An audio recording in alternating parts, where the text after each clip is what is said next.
itu senyum yang menyeramkan. Si bapak yang tadinya cuma menatap kosong ke depan, kini mulai melihat ke arah Mas Aji dengan menunjukkan senyum yang intimidatif.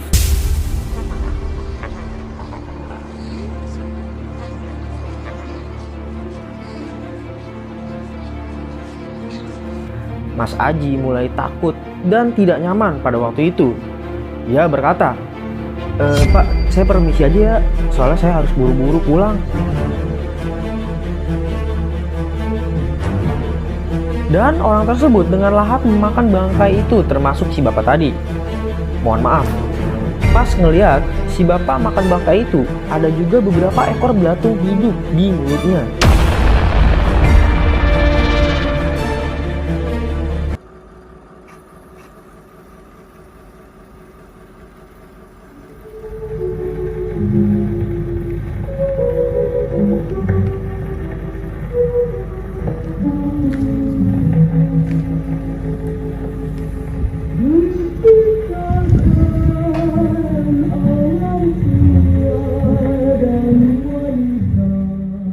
Assalamualaikum warahmatullahi wabarakatuh. Balik lagi bareng gue Irsal di segmen Radio Mistis.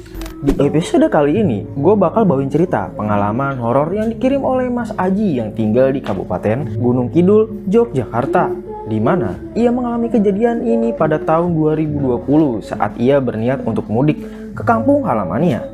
Sebelum lanjut, mari kita intro dulu. Bersembunyilah di balik selimut kalian dan pasang earphone kalian, karena cerita yang gue bawain kali ini bakal bikin bulu kuduk kalian merinding. Jadi, di sekitaran tahun 2020, Mas Aji ini berniat untuk pulang ke kampung halamannya di Gunung Kidul. Mas Aji merantau ke Jakarta sejak tahun 2017 dan dia bekerja sebagai pelayan di sebuah restoran cepat saji di Jakarta.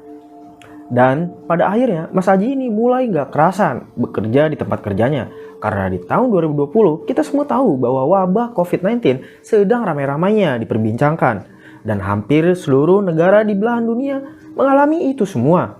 Belum lagi dengan terjadinya PHK besar-besaran hampir di semua industri, termasuk di tempat kerjanya Mas Aji sendiri. Satu persatu rekan kerjanya Mas Aji mulai diberhentikan. Dari yang semulanya kru restoran berjumlah 9 orang, kini dipangkas menjadi 5 orang saja. Jadi mau nggak mau, Mas Aji ini harus bekerja ekstra, bukan cuma melayani dan mengantarkan pesanan, tapi Mas Aji juga melayani transaksi di mesin kasir. Hal itulah yang membuat Mas Aji nggak kerasan karena sering mengeluh dan merasa kelelahan setelah selesai beraktivitas. Terlebih, cicilan motor Mas Aji di Jakarta juga telah terselesaikan. Jadi, bisa dipastikan Mas Aji tidak punya sangkutan apapun selama tinggal di Jakarta. Dan waktu itu, sekitar H-8 Lebaran, Mas Aji mulai bersiap packing untuk mudik ke Gunung Kidul menggunakan sepeda motor. Jarak tempuh kurang lebih memakan waktu kurang lebih 13 sampai dengan 15 jam. Mas Aji mengambil jalur Pantura via Cirebon, Purwokerto. Karena menurut Mas Aji, jalur tersebut lebih singkat waktu tempuhnya. Oleh-oleh pun sudah dibeli buat orang tuanya dan adik-adiknya di sana. Lalu sekitar jam 11 siang, Mas Aji pun jalan dari Jakarta. Kondisi jalan juga relatif sepi karena pada saat itu pemerintah sedang menetapkan PSBB berskala nasional demi mencegah penyebaran virus corona pada waktu itu. Sebenarnya Mas Aji ini agak ragu kalau mudik mendekati Lebaran karena Mas Aji mendengar selentingan kabar akan ada checkpoint atau pos pengecekan dari pihak Nakes dan kepolisian di tiap perbatasan kota dan kabupaten. Sementara pemerintah juga sudah menetapkan larangan mudik pada saat itu. Jadi mau tidak mau, kendaraan dari Jakarta terpaksa disuruh putar arah untuk kembali. Dari Jakarta, Mas Aji masih santai-santai saja, tidak ada hambatan sama sekali. Sesekali Mas Aji pun mengisi bensin di daerah Indramayu dan beristirahat. Sesekali Mas Aji bertemu dengan pemudik lainnya. Singkat cerita, sekitar pukul 7 malam, Mas Aji sudah memasuki daerah Purwokerto. Jalan yang tadinya relatif sepi, kini agak sedikit macet. Tapi Mas Aji melihat di depannya banyak orang yang lawan arah. Akhirnya Mas Aji pun memastikan dan menanyakan ke salah satu pengendara yang melawan arah. "Pak, nuwun sewu, ini ada apa toh Pak?" "Ini Mas, di depan sana ada pemeriksaan. Katanya banyak yang disuruh putar balik Mas," jawab si bapak tadi. Ternyata apa yang ditakutkan Mas Aji terjadi. Di jarak kurang lebih beberapa ratus meter ke depan ada razia pemudik yang nekat pulang kampung. Dan bukan cuma itu aja. Menurut salah seorang pengendara di sana, juga akan diadakan swab test di tempat.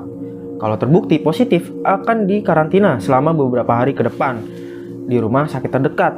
Mas Haji pun minggir sejenak dan berpikir, ini sayang banget aku, ini udah setengah jalan, masa tak bablasin aja. Dan akhirnya setelah mempertimbangkan hal tersebut, Mas Haji pun terpaksa ikut pengendara motor lainnya untuk melawan arah dan masuk ke sebuah jalan kecil atau jalan tikus.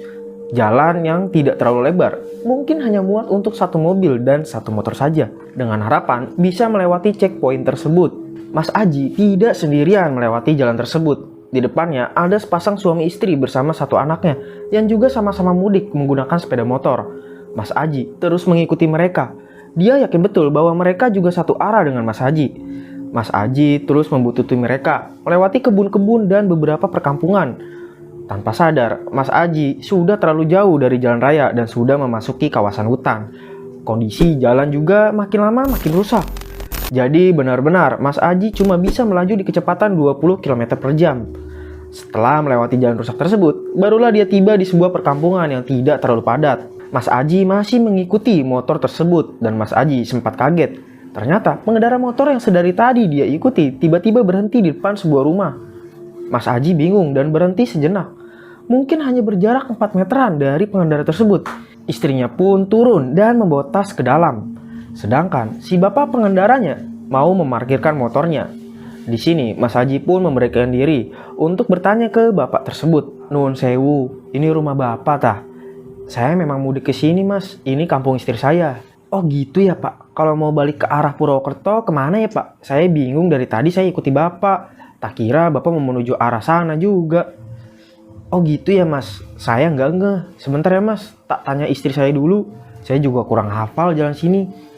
Tidak lama kemudian, istrinya pun keluar. Bu, mas ini tadi ngikutin kita, tapi dia kesasar. Ibu tahu nggak jalan menuju arah Purwokerto? Oh, masa ngikutin kita tuh? Masa bisa ikutin aja jalan ini, nanti ada pertigaan baru ke kiri. Tapi lewat hutan mas, lumayan sepi. Atau masnya bisa balik arah aja, keluar di jalan yang tadi. Mas Haji pun bengong. Waduh, iki piye toh mas? Akhirnya, Mas Haji pun memilih untuk balik ke arah mengikuti jalan yang tadi ia lewati. Gini aja mas, ini kan udah malam, sepi juga jalanan. Mampir atau nginep dulu aja ke rumah saya, besok pagi baru lanjut jalan lagi. Nggak bu, makasih. Saya langsung jalan aja ngejar waktu. Mas Haji pun jalan kembali menuju jalan raya tadi. Lumayan agak jauh, Mas Haji juga harus melewati kebun-kebun dan beberapa perkampungan sebelum akhirnya sampai di jalan raya. Mas Haji pun jalan. Kondisi jalan waktu itu agak gelap, nggak ada penerangan sama sekali selain dari rumah-rumah warga yang terbatas. Tiba-tiba Mas Haji pun mendengar suara ledakan dari belakang motornya dan perlahan-lahan ngerasa seperti motornya itu goyang di bagian belakang. Ternyata ban motornya Mas Haji pun pecah. Mungkin karena terus-terusan menghantam kerikil tajam di sana. Nah, Mas Haji juga termasuk orang yang kurang aware terhadap perawatan kendaraannya. Dia bener-bener gak mikirin kalau bannya itu udah botak dan gampang untuk kempes. Pikirnya, Mas Haji, ya kalau masih bisa jalan berarti oke-oke aja. Dan inilah yang terjadi. Mas Haji benar-benar kebingungan, ban pecah di tengah hutan. Tidak ada orang sama sekali. Kata-kata bijaknya keluar semua. Asem, asu, jantung, darah. Sambil teriak-teriak, tiba-tiba dari arah depan terdengar suara. Posisinya Mas Haji itu jongkok, dan Mas Haji mendengar jelas suara tersebut. Mas Haji teriak lagi, dan lagi-lagi suara itu terdengar lagi. Disusul suara bapak-bapak. Lagi apa mas? Langsung Mas Haji bangun dan dia melihat ada satu sosok bapak-bapak tepat di hadapannya. Bapak-bapak ini aneh, terutama postur badannya. Mungkin lebih kecil dari postur manusia pada umumnya. Si bapak itu berkata, "Nopo mas?" Mas Haji menjawab agak malu karena tadi udah teriak-teriak. "Ini pak, ban motor saya meledos. Di dekat sini nggak ada tukang tambal bannya." "Ya nggak ada, mending sampean ikut saya aja mas," kata si bapak tersebut. Si bapak mengajak Mas Haji untuk beristirahat di rumahnya. Tanpa pikir panjang, Mas Haji mengikuti bapak tersebut sambil menuntun sepeda motornya. Dan dia pun kaget, di mana ada sebuah perkampungan cukup padat penduduk. Terus terang, Mas Aji tidak pernah melihat ada perkampungan ketika dia melewati jalan tersebut pertama kali. Mereka pun masuk ke perkampungan tersebut dan terlihat ada sebuah perkampungan dan cukup ramai pada malam itu. Mas Aji juga tidak mengerti dan dia berpikir, kok ada ya perkampungan padat di tengah hutan begini? Kata Mas Aji. Si bapak tersebut pun masuk ke sebuah rumah panggung dan rumah-rumah di situ rata-rata rumah panggung semua. Dan ada satu yang aneh. Orang-orang yang ada di perkampungan tersebut tidak menyeramkan, tapi postur badan warga kampung tersebut itu kecil-kecil. Mas Haji pun masuk ke teras rumahnya. Dia disuguhi teh hangat dan makanan umbi. Nggak dijelasin umbi-umbinya. Si bapak itu pun duduk di teras juga bareng Mas Aji. Dan ekspresinya itu terlihat datar pandangannya, kosong ke depan. Karena perut lapar, ya disantaplah umbi-umbian tersebut. Dan ada satu keanehan lagi. Teh yang diminum Mas Aji ini seperti bau anyir atau bau darah. Di situ Mas Aji mau muntah, tapi ditahan untuk menghargai si tuan rumah sampai akhirnya si bapak tersebut bertanya, "Mas, sebentar lagi akan ada pertunjukan," kata bapak tersebut. Mas Aji bertanya, "Pertunjukan apa ya Pak?" Si bapak tersebut tidak menjawab apapun. Dia cuma senyum aja. Tapi menurut Mas Aji itu senyum yang menyeramkan. Si bapak yang tadinya cuma menatap kosong ke depan kini mulai melihat ke arah Mas Aji dengan menunjukkan senyum yang intimidatif. Mas Aji mulai takut dan tidak nyaman pada waktu itu. Dia berkata, "Pak, saya permisi aja ya, soalnya saya harus buru-buru pulang." Mas Aji langsung meraih tasnya dan baru aja mau turun dari rumah panggung itu. Di depan rumah tersebut ada sekelompok orang yang membawa bangkai hewan. Membawa dengan menggunakan bambu yang diikat ke bangkai hewan tersebut. Dan baunya itu benar-benar bikin Mas Aji mual. Bau bangkai basah. Dan orang tersebut dengan lahap memakan bangkai itu termasuk si bapak tadi. Mohon maaf, pas ngeliat si bapak makan bangkai itu ada juga beberapa ekor belatung hidup di mulutnya. Mas Aji pun lemas dan langsung tak sadarkan diri.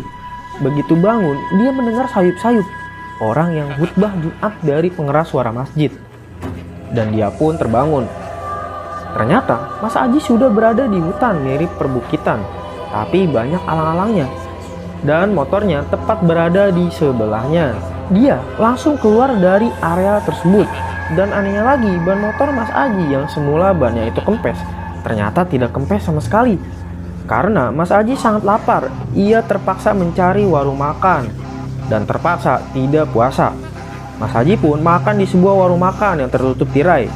Jadi Mas Haji ini berangkat pada Selasa siang dan perhitungannya selama malam sampai di kampung halamannya. Tapi ia sempat tersesat dan baru sampai kampung halamannya pada Jumat malam.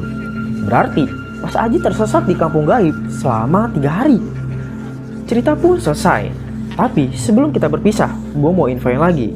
Bagi kalian yang punya pengalaman mistis, horor, dan menyeramkan dan mau kita bawain di segmen Radio Mistis, gue udah cantumin alamat email di deskripsi. Gue Irsal menceritakan apa yang kalian tidak percayai. Wassalamualaikum warahmatullahi wabarakatuh.